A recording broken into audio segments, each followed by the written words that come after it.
Get ready for some royal romance drama. Picture this: a king so heartbroken by his wife's death, he orders 12 huge fancy stone crosses built, one for every spot her body rested on its final journey. Then there's the queen, who, super pregnant, got on her knees and begged her king to spare the lives of 6 doomed men. And he actually listened. And can you believe one queen was locked up by her own husband for 16 whole years, even though they used to be a total power couple with a bunch of kids? Oh, and one teenage queen had to ditch her dreamy fiancé to marry an older pagan duke she'd never met, all to save her country and spread Christianity wild. Number 7. Eleanor of Aquitaine and Henry II of England, the original power couple with all the drama. So, let's dive into one of the most talked about royal couples ever. Eleanor of Aquitaine and Henry II of England. Their story is like a medieval blockbuster: passion, power, tons of kids, and a breakup so intense it involved actual castles and armies. Eleanor wasn't just any duchess. She was the Duchess of Aquitaine, a massive, wealthy chunk of what's now France. This made her the ultimate catch in 12th century Europe. Before Henry, she was actually married to King Louis VII of France. They even went on the Second Crusade together, which was pretty scandalous for the time.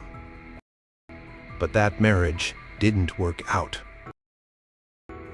They were too different, had no sons, and eventually it was annulled in March 1152. The official reason was that they were too closely related. A common get-out-of-marriage-free card for royals back then. Enter Henry Plantagenet, Count of Anjou and Duke of Normandy. He was 11 years younger than Eleanor, super ambitious, and known for his fiery temper and restless energy. Just 8 weeks after her annulment from Louis, Eleanor, around 30 years old, married Henry, who was about 19, in May 1152. Talk about a quick turnaround. This marriage was a huge deal. It combined Eleanor's vast lands in Aquitaine with Henry's territories in Anjou and Normandy, creating an enormous empire. And just 2 years later, in 1154, Henry became King Henry II of England. Suddenly, Eleanor was Queen of England, too. Their early years together seemed like a whirlwind. They were both strong-willed, intelligent, and energetic. They had a whole brood of children, 8 in total, 5 sons and 3 daughters. Think William, who died young, Henry, the young king, crowned king while his dad was still alive. A whole other drama. Richard, yes, the Lionheart. Geoffrey, John, hello, Magna Carta trouble. Matilda, Eleanor, and Joan. That's a lot of royal heirs and spares. They traveled, constantly managing their huge, sprawling lands that stretched from Scotland to the Pyrenees. Eleanor wasn't just a quiet queen. She was actively involved in ruling Aquitaine, her own duchy. But, like many epic stories, things started to go south. Henry was known for his many affairs, including a very famous one with Rosamund Clifford, the Fair Rosamund. Legends, though probably not true, even said Eleanor might have had Rosamund poisoned. Whether she did or not, Henry's infidelities and his increasing desire to control every part of their vast lands, including Eleanor's beloved Aquitaine, created massive tension. Henry also wanted to parcel out lands to his sons, but give them no real power, which, as you can imagine, didn't go down well with the ambitious young men. By the 1170s, things hit breaking point. Eleanor, feeling sidelined and protective of her son's inheritances, especially Richard, her favorite, supported her older sons, Henry, the young king, Richard, and Geoffrey, in a massive rebellion against their father in 1173 to 1174. This was not just a family squabble, it was a full-blown war. Eleanor herself was captured trying to flee to the court of her ex-husband, Louis VII of France, disguised as a man. Yikes. Henry II won the war against his sons, and he wasn't about to forgive his wife. Eleanor was imprisoned for 16 years. 16. She was moved between various castles in England and Normandy, sometimes under fairly comfortable house arrest, other times more strictly confined. She was occasionally let out for special occasions like Christmas. But then it was back to captivity. It was only after Henry II's death in 1189 that Eleanor was finally freed. Their son, Richard the Lionheart, became king, and his first act was to release his mom. And Eleanor, then in her late 60s, didn't just retire. Nope. She became a political force once again. She ruled as regent in England while Richard was off on the Third Crusade. She negotiated his massive ransom when he was captured in Germany. She secured his throne against the plots of her youngest son, John. She traveled across Europe to arrange strategic marriages for her granddaughters. The woman was unstoppable. Eleanor outlived Henry II by 15 years, and even outlived her famous son, Richard. She eventually retired to Fontfroid Abbey in Anjou. When she died in 1204, in her early 80s, an incredible age for the time, she was buried at Fontfroid Abbey. And here's the thing. She was buried next to Henry II. And their son, Richard the Lionheart, is buried nearby too. Their effigies lie side by side. Even after all the drama, the imprisonment, the betrayals, there they are together for eternity, their legacy. The Plantagenet dynasty, a huge impact on the map of Europe, and a story that still fascinates us centuries later. Number 6. Isabella, the First of Castile, and Ferdinand II of Aragon, the royal couple who united a kingdom. Let's talk about Isabella, the First of Castile, and Ferdinand II of Aragon, often known as the Catholic monarchs. These two are just king and queen. They were a political power duo who literally changed the face of Spain and in many ways the world. Theirs is a story of ambition, shared goals, and a partnership that was, by many accounts, pretty solid. Isabella became heiress presumptive to the throne of Castile after her half-brother, King Henry IV, had a daughter, Joanna, whose paternity was widely questioned. They called her the Beltraneja, implying her father was a noble named Beltrán de la Cueva, not the king. This made Isabella a super important political pawn. Henry IV wanted her to marry someone he chose, like the King of Portugal. But Isabella had her own ideas. She chose Ferdinand, heir to the throne of Aragon. This was a strategic choice. Uniting Castile and Aragon would create a seriously powerful kingdom. Their marriage in October 1469 was kind of dramatic. Isabella was 18. Ferdinand was 17. They needed a papal bull, permission from the Pope, to marry because they were second cousins. When it didn't arrive in time, or maybe Henry IV was trying to block it, Ferdinand's side reportedly forged one.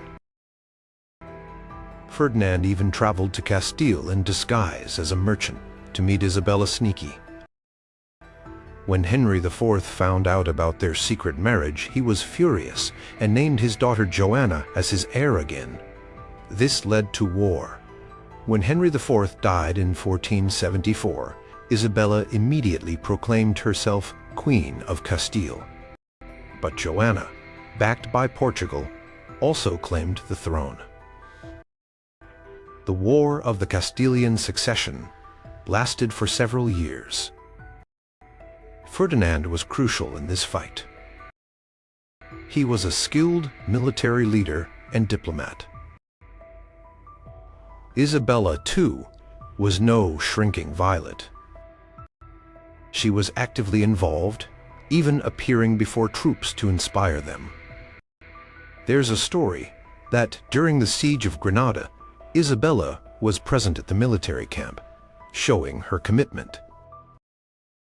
Eventually, Isabella and Ferdinand won, securing Isabella's place as Queen of Castile. When Ferdinand's father died in 1479, Ferdinand became King of Aragon.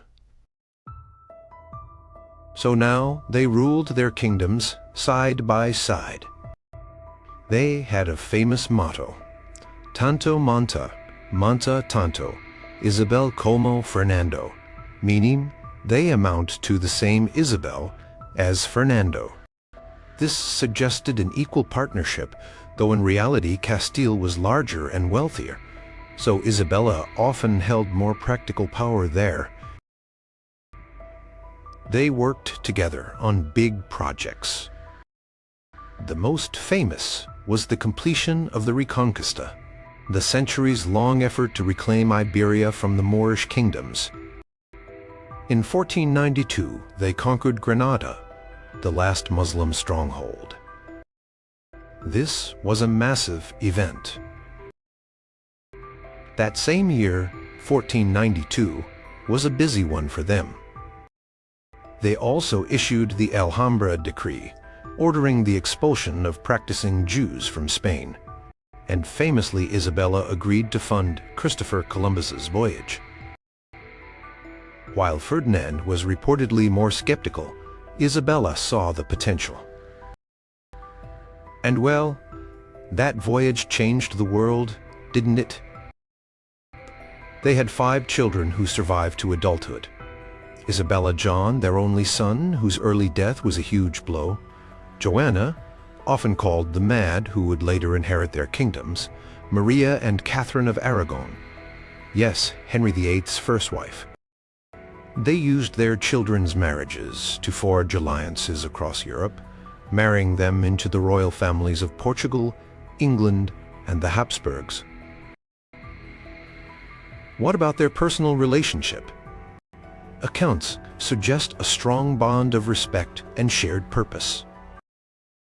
They complemented each other. Isabella was known for her piety, determination, and strong will. Ferdinand was praised for his political shrewdness, diplomatic skills, and military leadership.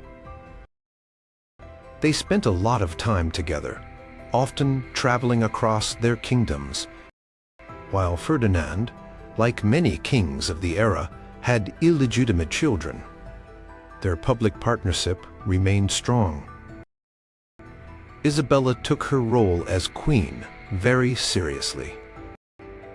She was deeply religious and worked to reform the church in Spain. She was also a patron of learning and art.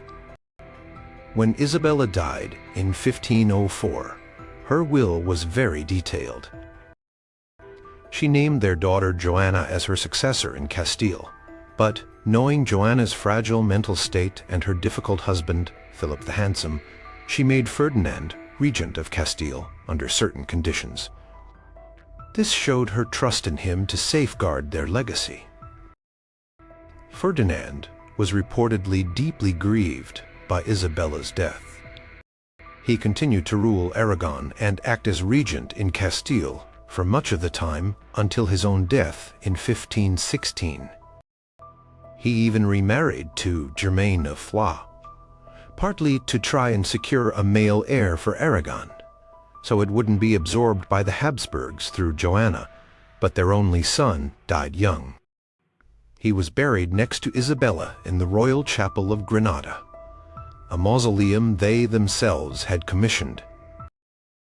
Their joint tomb is a symbol of their enduring partnership that reshaped Spain. Number 5. Philippa of Hainaut and Edward III of England, the queen who charmed a nation, and her king. Philippa of Hainaut and Edward III of England are often held up as one of the medieval era's more successful and, dare we say, happier royal couples. Their story isn't filled with the wild betrayals of some others, but more with a sense of partnership, loyalty, and genuine affection that resonated with their people. Their marriage, like most royal marriages, started as a political deal.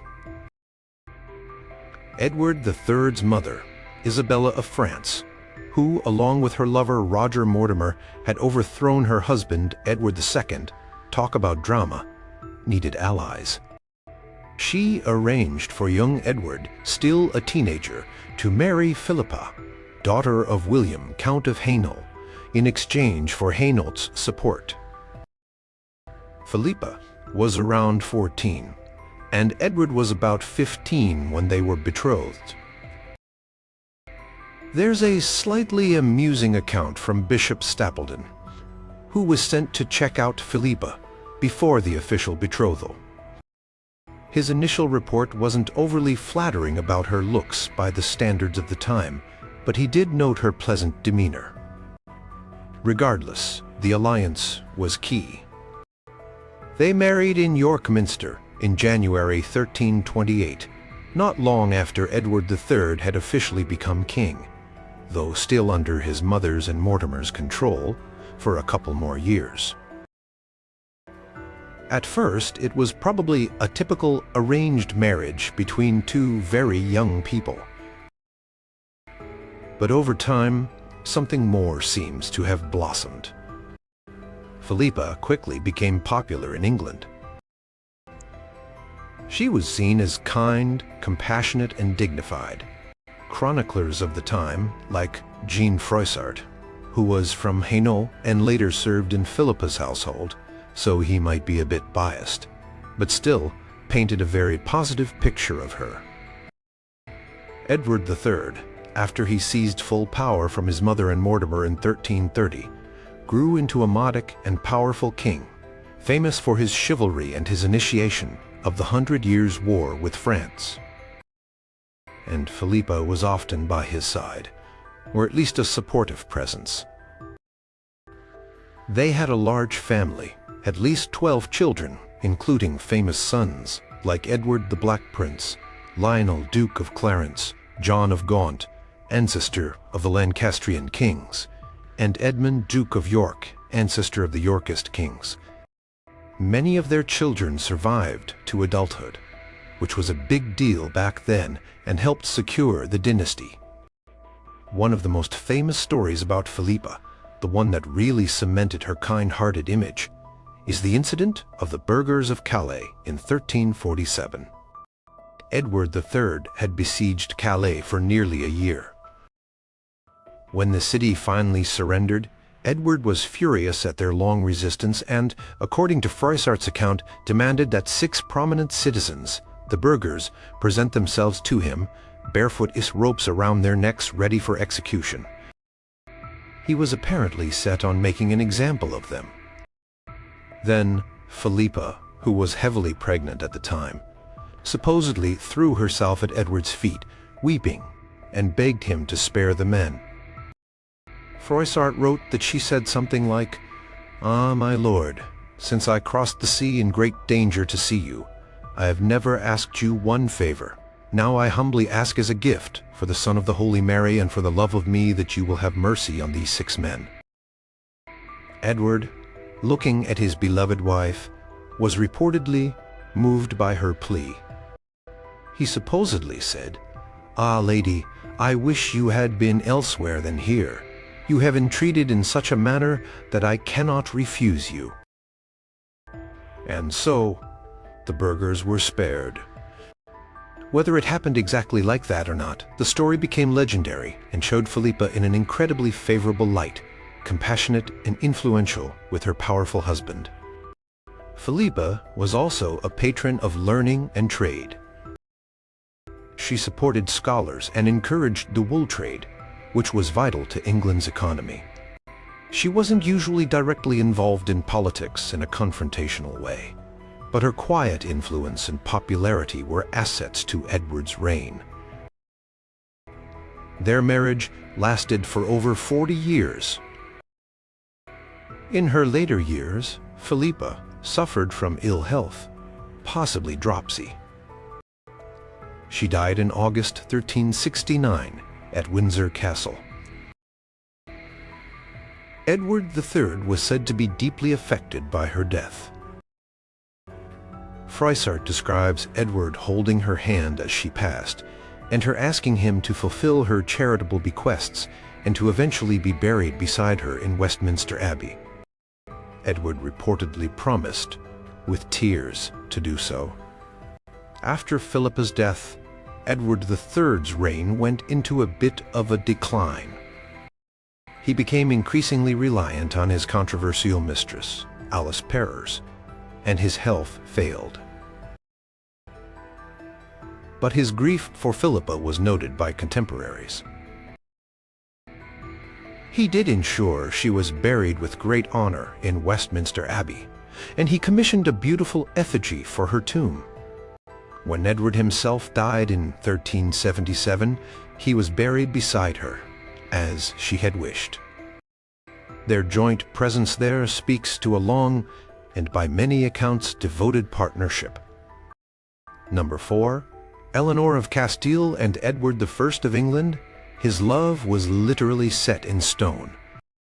If you're looking for a medieval king who made a grand, lasting gesture of love for his queen, look no further than Edward I of England and Eleanor of Castile. Their story is most famously remembered for the Eleanor crosses, a series of monumental stone crosses Edward had built in her memory. It's a pretty big statement. Eleanor was a Spanish princess, the daughter of King Ferdinand III of Castile. Her marriage to Edward, then heir to the English throne, was arranged for political reasons.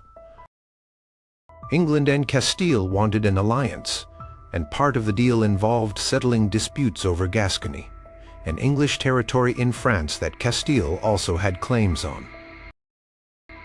Eleanor was only about 10 or 12 years old, and Edward was 15 when they married in Burgos, Spain, in 1254.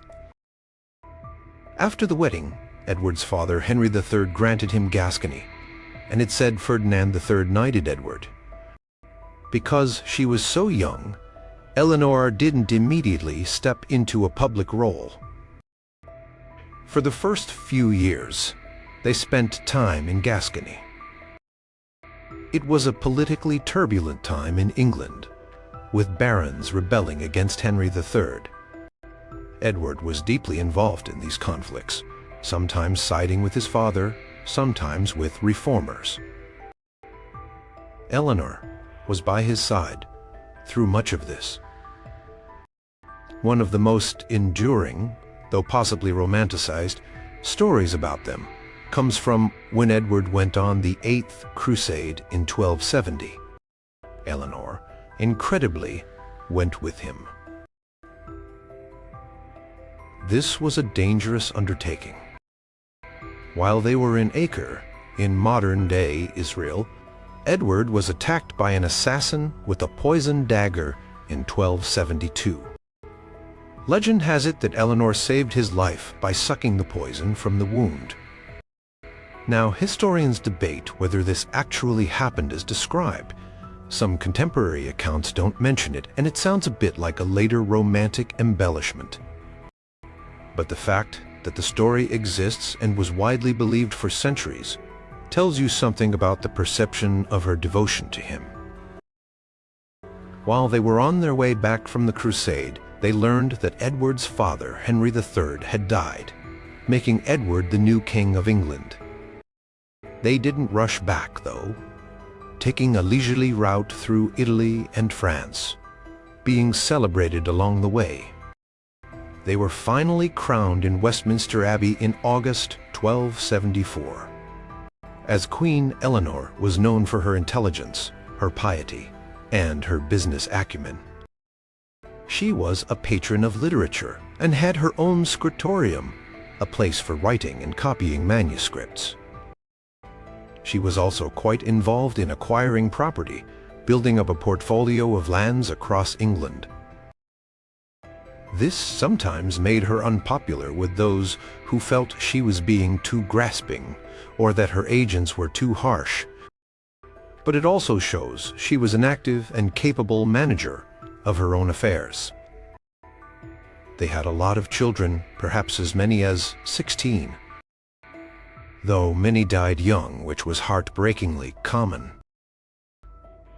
4 daughters and 1 son, the future Edward II, survived into adulthood. Despite Edward I's reputation as a fierce warrior and a stern ruler, they called him Longshanks and Hammer of the Scots, his relationship with Eleanor appears to have been one of genuine affection and companionship. She often accompanied him on his travels and military campaigns within Britain. Surviving household accounts show them playing chess and exchanging gifts. Tragedy struck in 1290. Eleanor was traveling to join Edward in the north of England, possibly heading towards Scotland, when she fell ill with a fever near Lincoln, in a village called Harby in Nottinghamshire. She died there on November 28, 1290, with Edward by her side. She was in her late 40s. Edward was, by all accounts, utterly devastated. He wrote in a letter that, "My harp is turned to mourning, my pipe into the voice of those that weep."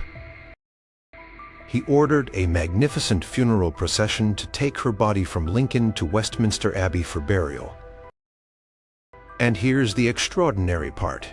At each of the 12 places where her coffin rested overnight on that journey, Edward commanded that an elaborate memorial cross be erected. These became known as the Eleanor crosses. They were beautiful, ornate stone monuments, decorated with statues of the Queen. Only 3 survive in some form today, at Geddington Hardingstone and Waltham Cross. But they were a massive public display of his grief and his love for her. Imagine the expense and effort. Eleanor was buried in Westminster Abbey, and Edward commissioned a stunning bronze effigy for her tomb created by William Torrell. It's considered a masterpiece of medieval art. Edward never remarried for many years, though he eventually did to Margaret of France, for political reasons and to secure more heirs. But it's said that he always cherished Eleanor's memory.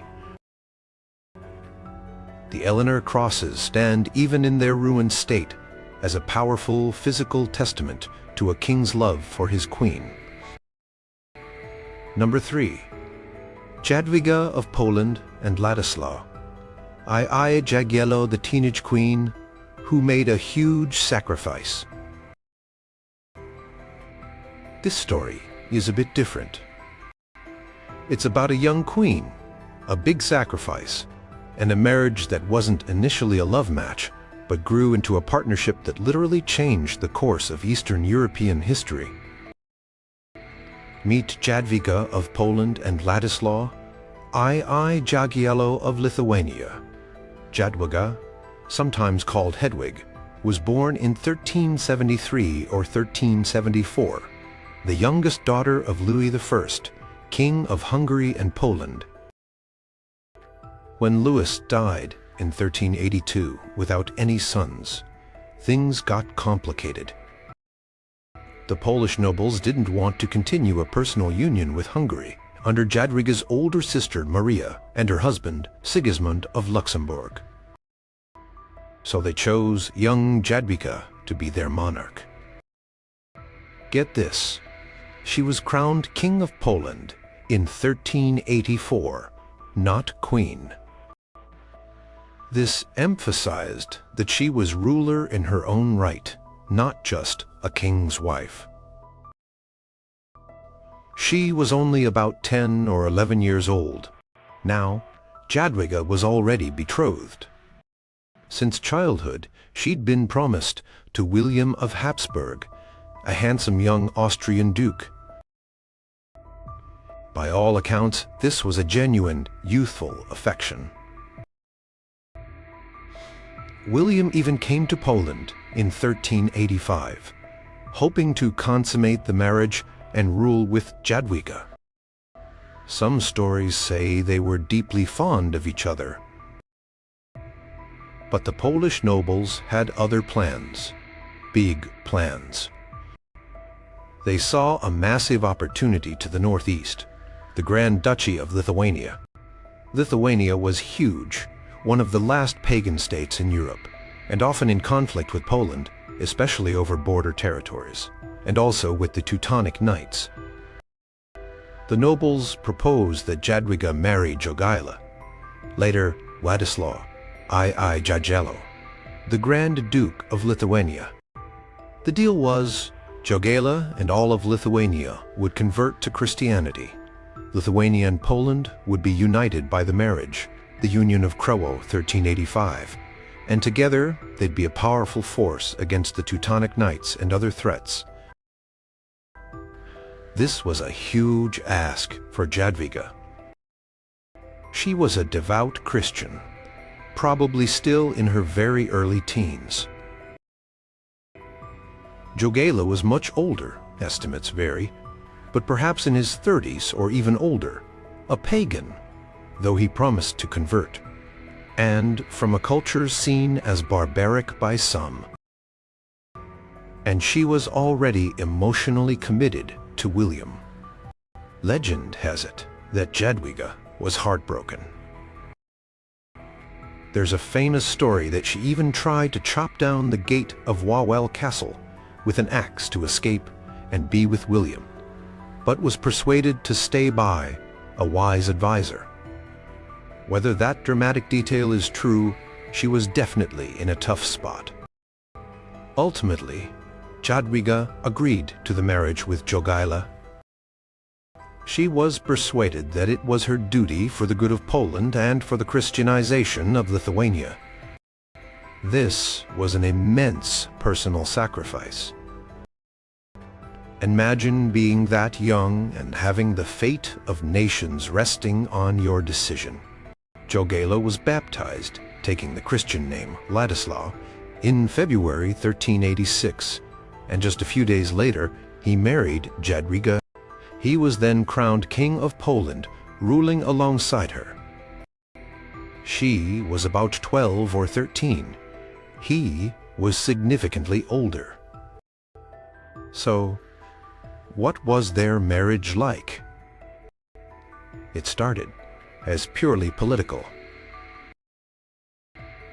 But over time, it seems a relationship of respect and cooperation developed. Jadwiga was highly intelligent, well educated, she knew several languages, and deeply pious. She was known for her charity, her support for scholars, and her diplomatic skills. She founded a college for Lithuanian priests in Prague and worked to restore the University of Krakow, even bequeathing her personal jewels to help fund it. Władysław Jagiełło, for his part, seems to have genuinely respected Jadwiga's wisdom and piety. Though he was often away in Lithuania, dealing with its conversion and governance, they worked together on matters of state. Jadwiga played an active role in political and diplomatic life. She mediated disputes and even led military expeditions, though probably more as a figurehead. She was beloved by the Polish people for her goodness and her devotion to the country. Their marriage was, however, tragically short. For many years they had no children, which was a concern for the succession. Finally, in June 1399, Jadwiga gave birth to a daughter, Elizabeth Bonifacia. But the joy was brief. The baby died within a month, and Jadwiga herself died just a few days later from complications related to childbirth. She was only about 25 or 26 years old. Her death was a huge blow to Poland and to Jagiełło. He reportedly mourned her deeply. Despite the initial circumstances of their marriage, she had become a valued partner. Jadwiga's sacrifice and her life's work had a lasting impact. The union of Poland and Lithuania created one of the largest and most powerful states in Europe for centuries. The Christianization of Lithuania was a major historical event, and Jadwiga herself became a revered figure, eventually canonized as a saint by the Catholic Church in 1997. Ladislaw Jagiełło went on to rule Poland for many more years, remarrying several times. He needed heirs, and led the combined Polish-Lithuanian forces to a famous victory over the Teutonic Knights at the Battle of Grunwald in 1410. But his reign was built on the foundation laid with Jadwiga. Number 2. Blanche of Castile and Louis VIII of France. Her devotion shaped a saintly king and saved a kingdom. Blanche of Castile's story with her husband, King Louis VIII of France, is one where the enduring part of their love story truly shines after his death. Her fierce devotion to his memory, his kingdom and their children, especially their son Louis IX, the future St. Louis, is legendary. Blanche was another Spanish princess, born in 1188. She was the daughter of Alfonso VIII of Castile and Eleanor of England, who herself was a daughter of Eleanor of Aquitaine and Henry II. Small world, medieval royalty. Her grandmother, Eleanor of Aquitaine, then in her late 70s, actually traveled to Castile to choose which of her granddaughters would marry the French heir, Prince Louis. She picked Blanche reportedly for her character and intelligence. So, at around age 12, Blanche traveled to France and married Prince Louis, later Louis VIII, in May 1200. Their marriage seems to have been a solid one from the start. Louis was the son of King Philip II Augustus, a very powerful and astute king, who significantly expanded French royal power. Blanche and Louis had a remarkable number of children for the time, at least 12, though many died young. Crucially, several sons survived, including the future Louis IX and Charles of Anjou, who would become King of Sicily. Producing heirs was a queen's primary duty, and Blanche certainly fulfilled it. Blanche was described as beautiful, intelligent, pious, and incredibly strong-willed. Louis VIII became king in 1223 after his father's death. His reign, however, was very short. He was an active king, continuing his father's work of consolidating royal power and leading campaigns, including the Albigensian Crusade in southern France against the Cathar heresy. It was during one of these campaigns that tragedy struck. Louis VIII contracted dysentery and died in November 1226, after only 3 years on the throne. This was a crisis. Their eldest son, the future Louis IX, was only 12 years old, too young to rule on his own. France was surrounded by powerful and often rebellious nobles who saw a child king as an opportunity to reclaim power and lands lost to the crown. This is where Blanche stepped up, big time. As per Louis VIII's will, which she may have influenced, Blanche became regent for her young son. And she was an incredible regent. She faced immediate and serious challenges. A coalition of powerful barons, including Peter Mauclair of Brittany and Hugh de Lusignan, rebelled, thinking they could easily push aside a foreign-born queen and a boy king.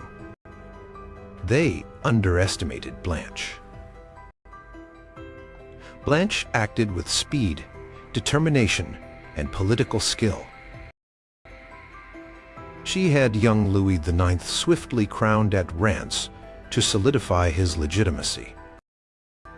She then personally led armies, or at least accompanied them, against the rebellious nobles.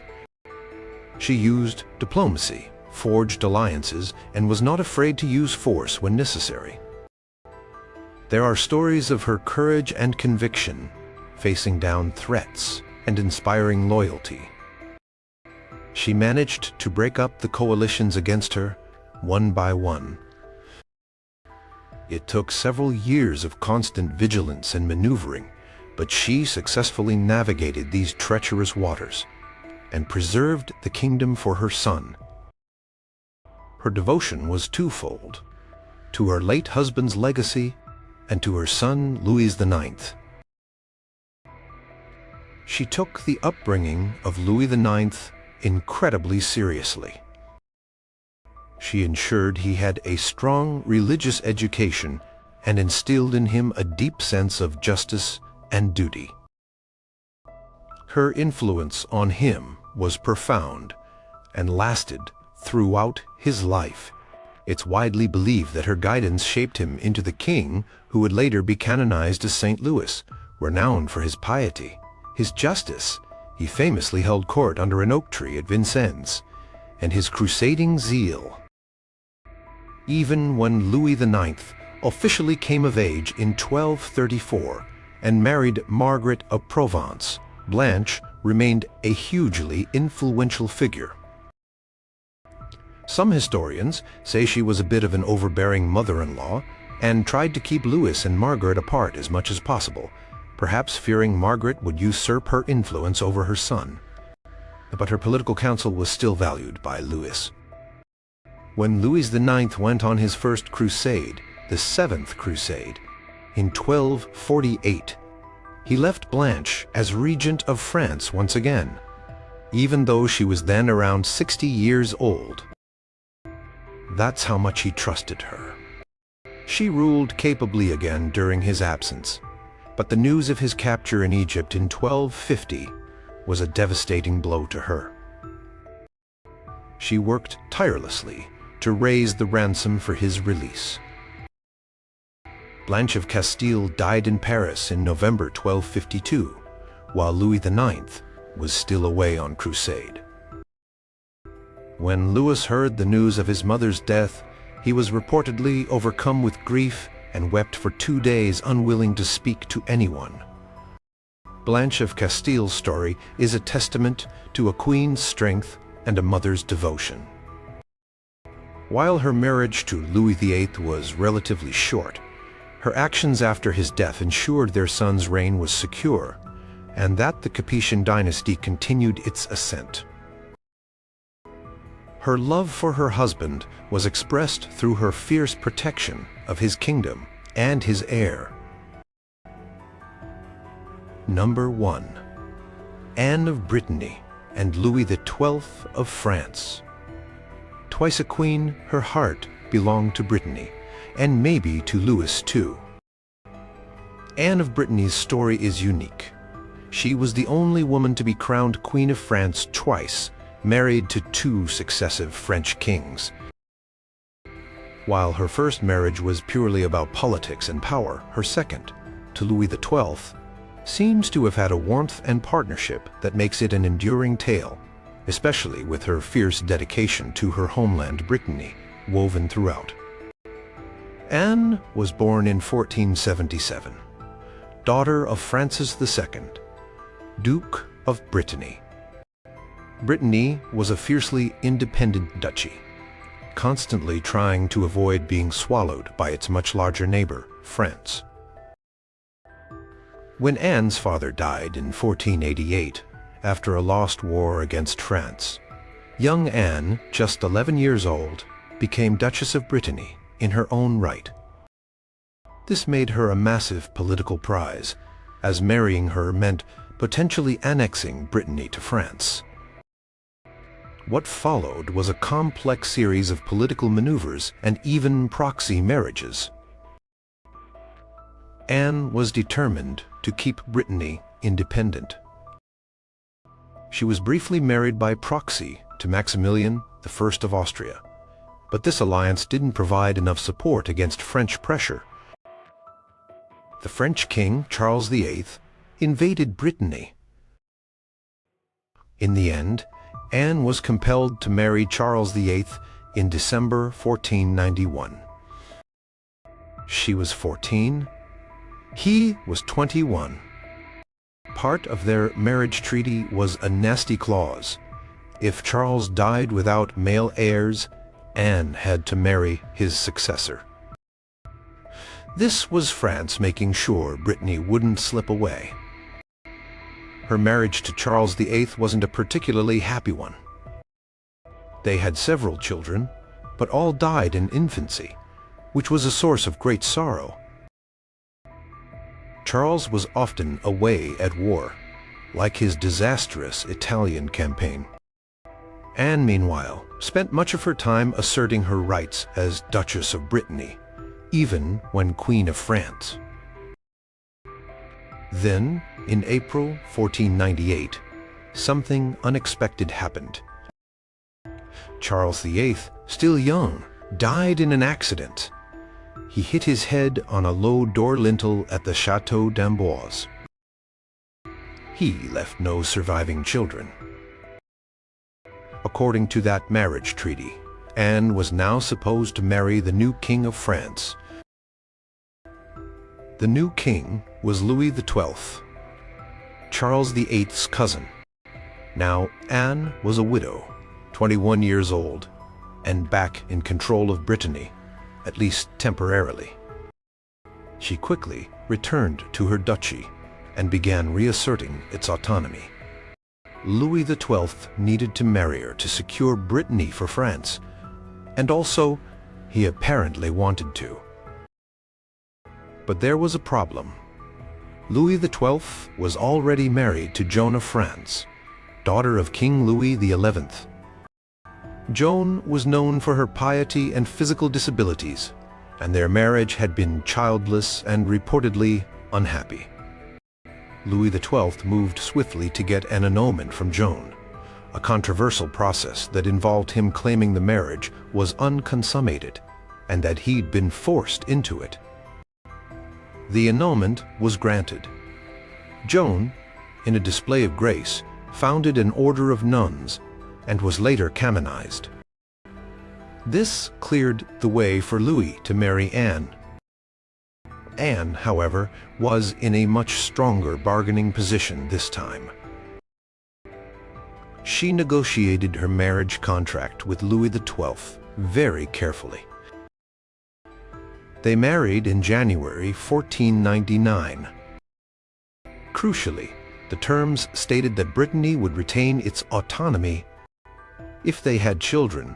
The second surviving child, or eldest daughter if no sons, would inherit Brittany, not the heir to the French throne, unless that heir was also the Duke of Brittany.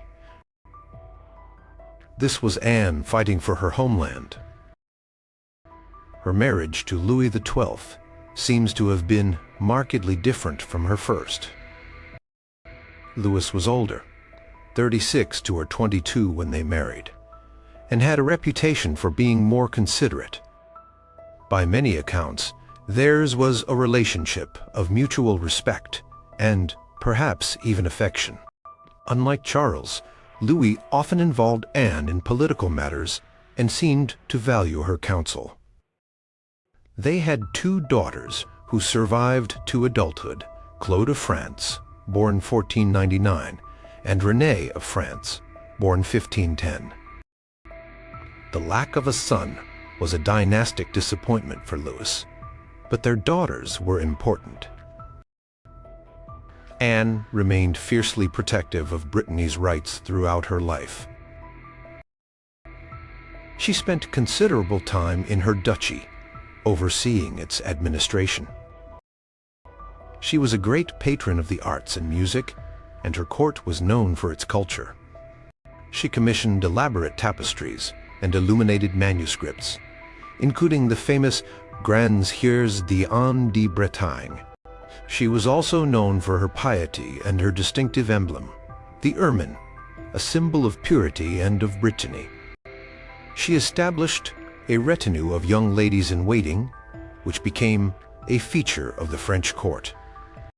Anne of Brittany died in January 1514 at the Château de Blois, at the age of only 36, likely from a kidney stone attack.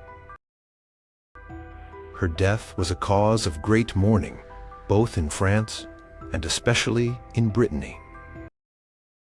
Louis XII was reportedly deeply grieved. He wrote that he would never know joy again. He even wore black, which was unusual for French kings, who traditionally wore purple from mourning. Anne's funeral arrangements were elaborate and reflected her dual status.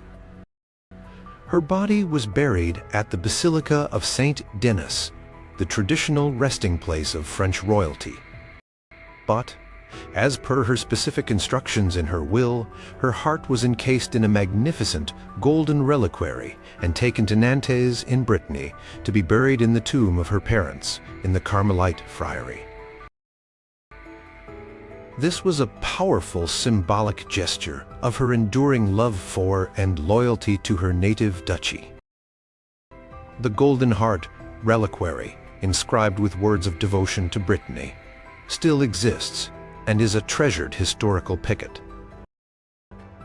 Louis XII outlived Anne by only about a year, marrying Mary Tudor of England in a final attempt to produce a male heir. But he died on January 1st, 1515.